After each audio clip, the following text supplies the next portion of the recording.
Hello दोस्तों, आज हम एनसीईआरटी कक्षा 7 की बुक सामाजिक अध्ययन की दूसरा लेसन पढ़ रहे हैं और उस लेसन का नाम है मौसम और जलवायु। दोस्तों, मौसम किसी स्थान की वायुमंडल की अल्पकालीन दशाओं को मौसम कहा जाता है। किसी स्थान की वायुमंडल की अल्पकालीन दोस्तों, मौसम किसी स्थान के वायुमंडल की अल्पकालीन दशाओं को मौसम कहा जाता है और जलवायु किसी स्थान के मौसम की दीर्घकालीन अवस्था को जलवायु कहा जाता है। किसी स्थान के मौसम की दीर्घकालीन अवस्था को जलवायु कहा जाता है। अब दोस्तों, मौसम में आया एक शब्द आया था वायुमंडल। वायुमंडल क्या है? वायुमंडल हमारी पृथ्वी के चारों ओर एक वायु का घेरा है। हमारी पृथ्वी, हमारी धरती है, उसके चारों ओर वायु का आवरण है, उसको हम वायुमंडल कहते हैं। वायुमंडल पृथ्वी पर गुरुत्वाकर्षण शक्ति के कारण जुड़ी हुई है। वायुमंडल के मुख्य तत्व, वायुमंडल के मुख्य तत्व कौन? दोस्तों, वायुमंडल के तत्व, वायुमंडल के वायुमंडल अनेक गैसों से बना हुआ है, जिसमें मुख्य nitrogen, oxygen, argon, carbon dioxide प्रमुख है। तो रीट में कई बार ये क्वेश्चन पटवारी, रीट, बीएसटीसी और अन्य आरपीएससी एग्जाम में पूछा गया है कि हमारी पृथ्वी पर कितनी प्रतिशत मात्रा नाइट्रोजन गैस की है, ऑक्सीजन कितनी प्रतिशत है, ऑर्गन कितनी है और कार्बन डाइऑक्साइड कितनी है। दोस्तों, 78% क्या है? नाइट्रोजन है। कितनी? 78%। 20.5 या 21% ऑक्सीजन है। 0.93% ऑर्गन और 0.03% कार्बन डाइऑक्साइड। कार्बन डाइऑक्साइड है।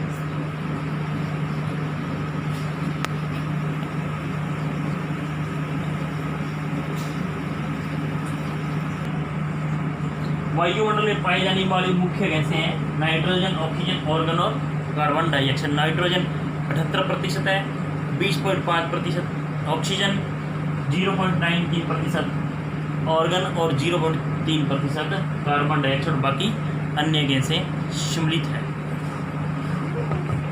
तो वायुमंडल अनेक गैसों, जलवाष्प और धूल कणों के मिश्रण से बना हुआ है। कार्बन डाइऑक्साइड गैस पेड़ पौधे अपने भोजन के रूप में इसको ग्रहण करते हैं और मनुष्य और पशु हैं वो इसको ऑक्सीजन श्वसन क्रिया के अंदर ऑक्सीजन लेते हैं और कार्बन डाइऑक्साइड गैस बाहर निकालते हैं और उसी कार्बन डाइऑक्साइड गैस को पेड़ पौधे अपने भोजन के रूप में ग्रहण करते हैं। वायुमंडल के अंदर कार्बन डाइऑक्साइड की मात्रा बढ़ने से पृथ्वी का तापमान बढ़ जाता है और उसी को नाइट्रोजन की मात्रा हमारे वायुमंडल के अंदर सबसे ज़्यादा गैस नाइट्रोजन पाई जाती है, 78%। दूसरी है ऑक्सीजन, जो 20.5 या 21% पाई जाती है। इसे क्वेश्चन पूछा गया है कई बार एग्जाम में कि ऑक्सीजन की मात्रा वायुमंडल में कितनी है? 21% की, और ज़्यादातर 20.5 या 21%। उसके बाद में है ऑर्गन और 0.3 carbon dioxide gas. Carbon dioxide gas है वो हमारे पृथ्वी का तापमान बढ़ाने में बहुत सहायक है और इसी के कारण हमारी धरती पर ग्लोबल वार्मिंग की समस्या खड़ी हो रही है। अब ग्लोबल वार्मिंग है क्या? साथियों, ग्लोबल वार्मिंग मनुष्य के द्वारा अत्यधिक मात्रा में ईंधनों का प्रयोग, ईंट भट्टों के द्वारा वातावरण को प्रदूषित किया जा रहा है। कल कारखानों के द्वारा विषैली विषाक्त पदार्थ हैं वो वायुमंडल में और जल में छोड़े जा रहे हैं, जिससे हमारे पृथ्वी पर वायुमंडल में कार्बन डाइऑक्साइड की मात्रा बढ़ रही है, पृथ्वी का तापमान बढ़ रहा है और इसी बढ़े हुए तापमान को ग्लोबल वार्मिंग कहा गया है। अब दोस्तों, वायुमंडल का दूसरा जो तत्व है वो है जल वाष्प। क्या है? जल वाष्प। अब जल वाष्प किसे कहते हैं? क्या है जल वाष्प? जब धरती का, पृथ्वी का तापमान बढ़ता है तो पृथ्वी का जल है वो वाष्पित होकर वायुमंडल में चला जाता है और इसी गैसीय मात्रा में जल के वाष्पित रूप को जलवाष्प कहा जाता है। समझे? यानी जो पृथ्वी पर तापमान बढ़ेगा तो पृथ्वी का जल है वो वाष्प गैस का रूप धारण करके वायुमंडल में चला जाएगा और इसी वाष्पित गैसीय रूप के जल को ही जलवाष्प कहते हैं। और इसका तीसरा रूप है धूल कण। दोस्तों सभी जानते हैं कि हमारे आसमान का रंग कौन सा है? नीला।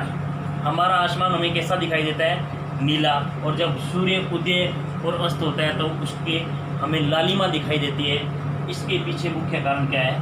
धूल कण। धूल कणों के द्वारा प्रकाश का परावर्तन किया जाता है। सूर्य का प्रकाश है, उसके परावर्तन के कारण हमें पृथ्वी से आसमान देखने के कारण हमें पृथ्वी से आसमान है वो नीला दिखाई देता है। धूल कणों के द्वारा प्रकाश के परावर्तन के कारण हमें आसमान नीला दिखाई देता है। और धूल कणों के कारण ही हमें सूर्य उदय और सूर्यास्त के समय सूर्य है वो लालिमा युक्त दिखाई देता है। धूल कण है वो वायुमंडल में अंदर तैरते रहते हैं और धूल कण हमें हमारी त्वचा रोगों से हमें बचाता भी है। ये सूर्य से आने वाली तेज धूप से हमारी रक्षा करता है। अब दोस्तों धूल कणों का एक मुख्य रोल और है, वो क्या है कि जब जल वाष्पित होकर वायुमंडल में चला जाता है और जल वाष्प बनकर छोटी छोटी बूंदें बनके वायुमंडल में तैरती है तो वहाँ पर धूल कणों के द्वारा संग्रहित होती है और उसी संग्रहण से बादल का निर्माण होता है। और जब ये भारी मात्रा के अंदर संग्रहण हो जाता है तो बादल भारी हो जाते हैं और वो वर्षा के रूप में बूंदें धरती के ऊपर गिरती है और वर्षा होती है। तो धूल कणों का वर्षा के अंदर वर्षा कराने में भी बहुत बड़ा योगदान है। वायुमंडल का चौथा तत्व है तापमान। तापमान से तात्पर्य है वायु का ताप। हम नित्य प्रति जिस तापमान को महसूस कर रहे हैं वो क्या है? वायुमंडल का ताप। और ये तापमान क्यों होता है? कि हमारी पृथ्वी क्या है? हमारी पृथ्वी के मध्य से एक रेखा गुजरती है, इसको कहते हैं भूमध्य रेखा या विषुवत रेखा। 0 डिग्री अक्षांश पे ये रेखा है और इस रेखा का नाम क्या है? भूमध्य रेखा या विषुवत रेखा। भूमध्य रेखा या विषुवत रेखा।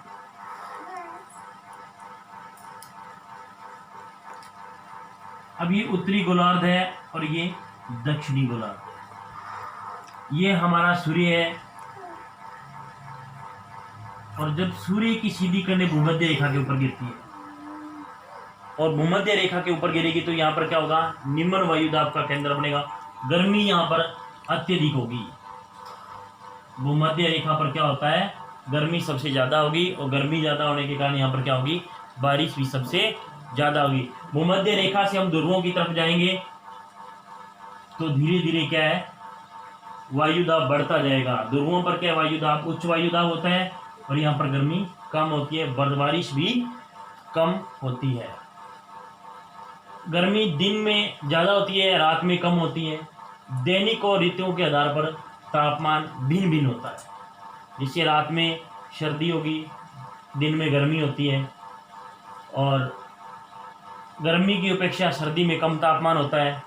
गाँव में कम तापमान होगा, शहरों में ज़्यादा होगा, महासागरों में कम होगा तापमान और महाद्वीपों पर तापमान ज़्यादा होगा। हम हमारी पृथ्वी के धरातल से वायुमंडल में ऊंचाई की तरफ जाते हैं तो प्रति 165 मीटर की ऊंचाई पर 1 डिग्री सेंटीग्रेड तापमान कम हो जाता है। 165 मीटर ऊंचे हम पृथ्वी के धरातल से 165 मीटर की ऊंचाई पर जाएंगे तो प्रति 165 मीटर इकाई में 1 डिग्री सेंटीग्रेड तापमान कम हो जाता है। ये हमारा था तापमान। वायुमंडल का चौथा तत्व है तापमान। तापमान से तात्पर्य है वायु का ताप। हम नित्य प्रति जिस तापमान को महसूस कर रहे हैं वो वायुमंडल का तापमान है। हमारी पृथ्वी है, हमारी पृथ्वी के बिल्कुल मध्य से 0 डिग्री अक्षांश ये रेखा गुजर रही है और इस 0 डिग्री अक्षांश रेखा को भूमध्य रेखा या विषुवत रेखा के नाम से भी जाना जाता है। ये हमारा सूर्य की सीधी किरणें भूमध्य रेखा के ऊपर गिरती है और यहाँ पर क्या है? सर्वाधिक तापमान है। क्या है, सर्वाधिक तापमान और सर्वाधिक वर्षा भी भूमध्य रेखा पर होती है। जैसे ही भूमध्य रेखा से हम ऊपर की तरफ जाएंगे 23.5 डिग्री ये कर्क रेखा है, और नीचे की तरफ जाएंगे दक्षिण अक्षांश में 23.5 डिग्री मकर रेखा। भूमध्य रेखा से ध्रुवों की ओर जाने पर तापमान में कमी आती है और वर्षा में भी कमी आती है। ध्रुवों पर तापमान निम्न पाया जाता है और वर्षा भी कम होती है, क्योंकि यहाँ पर हिमपात होती है। तापमान में दैनिक और ऋतुओं के अनुसार परिवर्तन होता रहता है। शरद ऋतु में तापमान कम होगा और ग्रीष्म ऋतु में ज़्यादा होगा। रात्रि में तापमान कम होगा, गर्मी में तापमान ज़्यादा होता है। गाँवों में तापमान कम होगा, शहरों में ज़्यादा होगा।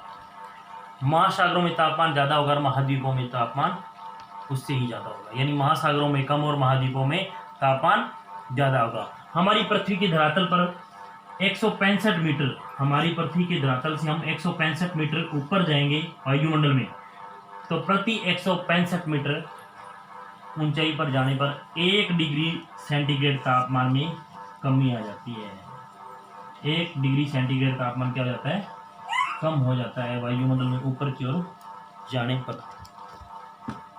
तो ये था हमारा तापमान।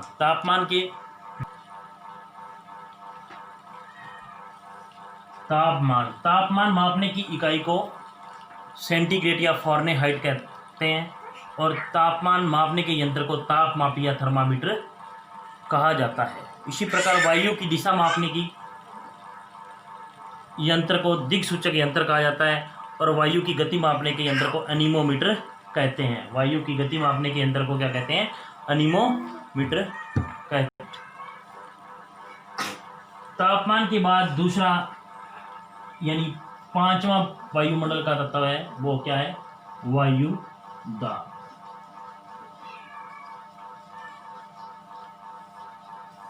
वायु क्या है, हमेशा दाब लगाती है। हम महसूस करते भी हैं और कई बार हम मनुष्य महसूस करता भी है और उसको नहीं भी करता। दोस्तों अपने जब चलते हैं तो हमारी वायु वो चारों दिशाओं से दबाव लगाती है, उस दाब को महसूस नहीं कर पाते। वायु दाब हमारी धरातल पर स्थित वायुमंडल की परतों से वायु का जो भार पृथ्वी पर पड़ता है उसको हम वायु दाब कहते हैं। दोस्तों सर्वाधिक वायु दाब है वो समुद्र तल में होता है। समुद्र तल पे सर्वाधिक तापमान, और जैसे जैसे हम ऊंचाई पर जाएंगे ये वायु दाब कम होता जाएगा। हमारी पृथ्वी के धरातल पर प्रति वर्ग सेंटीमीटर यानी 1 वर्ग सेंटीमीटर पर 1 किलोग्राम वायु दाब का भार पड़ता है। 1 किलोग्राम वायु दाब का भार हमारी धरती पर पड़ता है। समुद्र तल पर वायु दाब ज़्यादा होता है, और समुद्र तल से जैसे जैसे हम ऊपर जाएंगे तो ये वायु दाब का होगा धीरे धीरे कम होता जाता है। वायु दाब मापने की इकाई मिलीबार है। वायु दाब मापने की इकाई क्या है, मिलीबार। मिलीबार वायु दाब मापने की इकाई है, और वायु दाब मापने का यंत्र क्या है, वायु दाब मापी यंत्र से हम वायु दाब को नाप सकते हैं। इसके बाद में हम अगला वायु दाब के बाद में आता है वायुमंडल का पवन।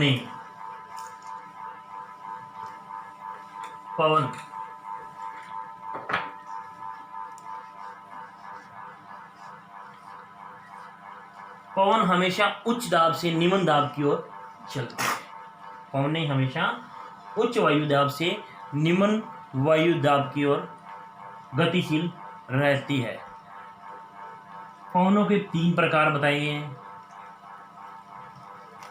नंबर 1 स्थायी पवनें।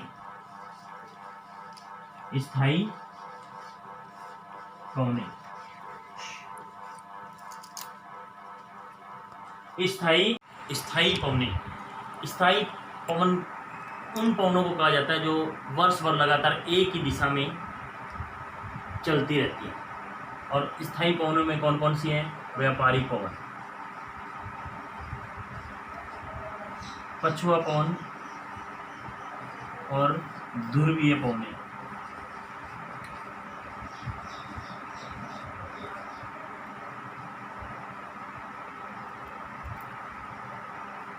व्यापारिक पवन, पछुआ पवन और ध्रुवीय पवनें ये स्थायी पवनें हैं जो वर्ष भर लगातार एक ही दिशा में चलती रहती है।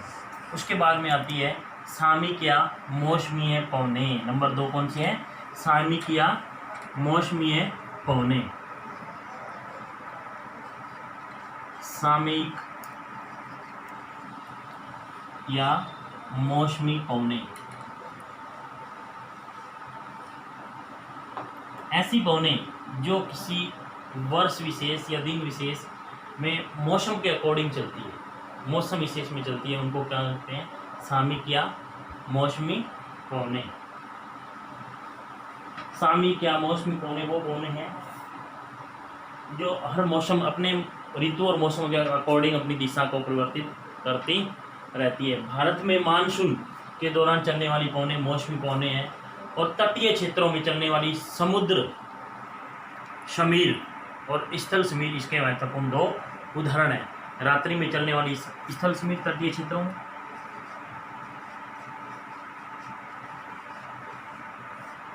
में, चलती है रात्रि में, और दिन में चलने वाली समुद्री समीर। ये 2 इसके उदाहरण हैं। और तीसरी पवना कौन सी है? स्थानीय पवनें।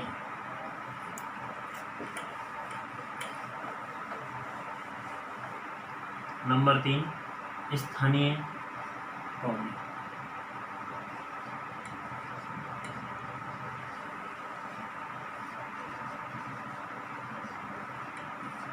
ये वो पवनें हैं जो किसी स्थान या क्षेत्र विशेष में वर्ष के किसी दिन विशेष को चलने वाली पवनें, जैसे राजस्थान में ग्रीष्म ऋतु के दौरान चलने वाली लू, चिनूक उत्तरी अमेरिका में चलने वाली, मिस्टर यूरोप महाद्वीप में चलने वाली एक स्थानीय पवनें। ये हमारी पृथ्वी और पृथ्वी के भूमध्य रेखा के आसपास क्या है? 0 डिग्री अक्षांश, भूमध्य रेखा के आसपास अत्यधिक गर्मी होती है और यहाँ से ये पवनें पृथ्वी के 0 डिग्री अक्षांश, भूमध्य रेखा और विषुवत रेखा के ऊपर जो पवनें स्थायी पवनें हैं वो भूमध्य रेखा की ओर चलती है। और उसके बाद में ध्रुवीय पवनें ध्रुवों पर है और पछुआ पवन 50 से 60 डिग्री उत्तरी अक्षांश और 50 से 60 डिग्री दक्षिण के अक्षांश के मध्य चलती है। उसके बाद में अपने वायुमंडल के तत्वों में बात करते हैं आर्द्रता की।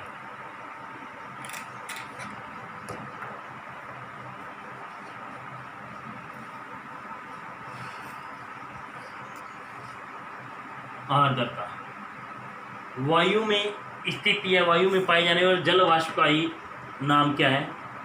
आर्द्रता। वायु में नमी होती है और उसी को हम आर्द्रता कहते हैं। जब धरातल पर अत्यधिक गर्मी होती है, गर्मी के कारण जलाशयों का पानी गर्म होकर पानी वाष्पित होकर वायुमंडल में चला जाता है और उसी वाष्प को आर्द्रता कहते हैं। और जब जल वाष्प की ये बूंदें संघनन प्रक्रिया के दौर से गुजरती है तो ये बादल का रूप ले लेती है। और बादल जब ये बूंदें भारी मात्रा में हो जाती है, अत्यधिक भार के कारण आगे गति नहीं कर पाती और ये बादल वर्षा के रूप में धरती पर पुनः जल आ जाता है और वर्षा होती है। तो ये हमारी आर्द्रता। वर्षा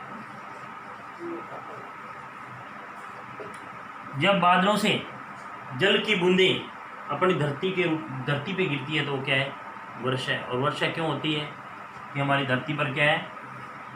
गर्मी हुई, अत्यधिक गर्मी से क्या है? यहाँ का जलाशय से पानी है वो वाष्पित होकर ऊपर चला गया वायुमंडल में और वायुमंडल में संघनन प्रक्रिया से गुजरने के बाद बादलों का निर्माण हुआ और बादलों से बारिश हुई। भूमध्य रेखीय क्षेत्र या विषुवत रेखा के पास विश्व की सर्वाधिक वर्षा होती है। यहाँ 200 सेंटीमीटर तक वर्षा दर्ज की गई। भूमध्य रेखा से कर्क रेखा की जाने जाते हैं तो धीरे धीरे वर्षा की मात्रा में कमी आती है और यहाँ पर 100 से 150 सेंटीमीटर वर्षा दर्ज की जाती है। और ध्रुवों के पास आते हैं, यानी ध्रुवों पर वर्षा बिल्कुल कम या अल्प मात्रा में वर्षा होती है। मरुस्थलीय क्षेत्रों में भी अल्प वर्षा होती। विश्व का औसत वार्षिक वर्षा 117 सेंटीमीटर विश्व की औसत वार्षिक वर्षा 117 सेंटीमीटर है विश्व की। भारत का औसत वार्षिक वर्षा है 125 सेंटीमीटर। भारत में औसत वार्षिक वर्षा। और राजस्थान की बात करें तो राजस्थान में औसत वार्षिक वर्षा 57 से 58 सेंटीमीटर है। 57 या 58 सेंटीमीटर वार्षिक वर्षा होती है। अब दोस्तों बात करते हैं हम वायुमंडल की संरचना।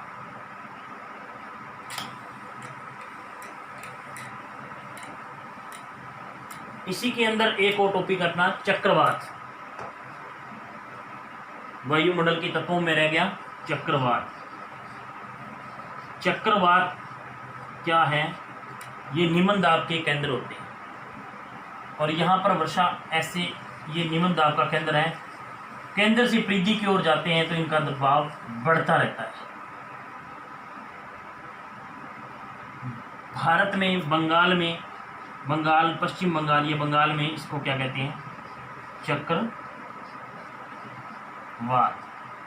ऑस्ट्रेलिया में इसको विली कहते हैं और संयुक्त राज्य अमेरिका में चिनूक, हम इसे हरिकेन कहते हैं। संयुक्त राज्य अमेरिका में हरिकेन नाम से इसको जानते हैं।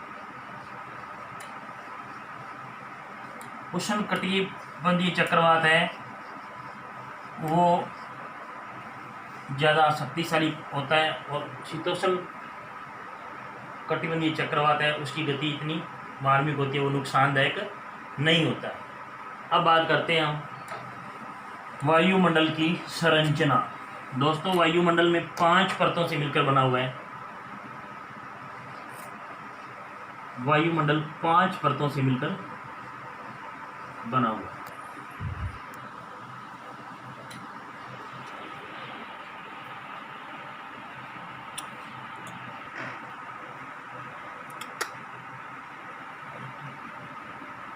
सौरमंडल में 5 इसके मंडल आते हैं।